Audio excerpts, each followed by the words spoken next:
આવા ગામે આજે ગામ લોકો અને આજુબાજુના બધા વૃક્ષ પ્રેમી ભાઈઓ બહેનો આજે આવ્યા છે અને સજોડે બધાએ ભેગા મળીને વૃક્ષ નારાયણની સેવા આરાધના કરવાનો સંકલ્પ કર્યો અને અહીંયા 20 વીઘા જેટલી જમીનમાં એક સાથે વૃક્ષ વાવ્યું છે.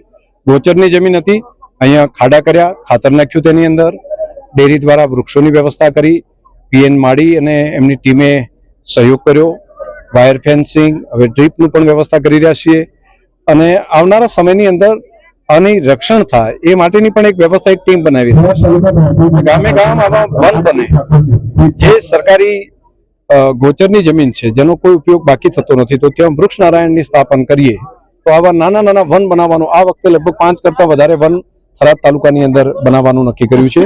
આવનારા સમયમાં પિલુડામાં પણ એક મોટું 100 વીઘા જેટલી જમીનમાં થશે, અહીંયા પણ 100 વીઘાથી વધારે મોટા વિસ્તારમાં થશે. આજે એક શરૂઆત 20 વીઘાથી થઈ છે, પણ હજુ વધારે જમીન છે અને પીવાના પાણી અહીંયા પાણીની ખેંચ છે, તો એક બોર ટ્યુબવેલ છે, એક ખેત તલાવડી પણ બની છે અને આવનારા સમયમાં નર્મદાના પાણીથી પણ આ તળાવ ભરવામાં આવશે. તો આ આખો વિસ્તાર હરિયાળો બને અને પર્યટન સ્થળ જેવું થઈ જશે અહીંયા. તો જે લોકો જોડાયા છે બધાને અભિનંદન.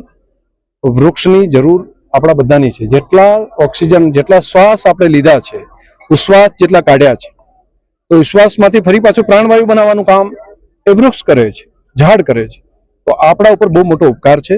આપણે વૃક્ષનું જતન કરવું પડે, એનો ઉછેર કરવો પડે, એનું રક્ષણ કરવું પડે અને જેટલા શ્વાસ આપણે ઓક્સિજનના લીધા છે, કમસે કમ એના કરતાં વધારે વૃક્ષ વાવીને આપણે આંખ બંધ થાય એ પહેલાં આપણે જોવું જોઈએ.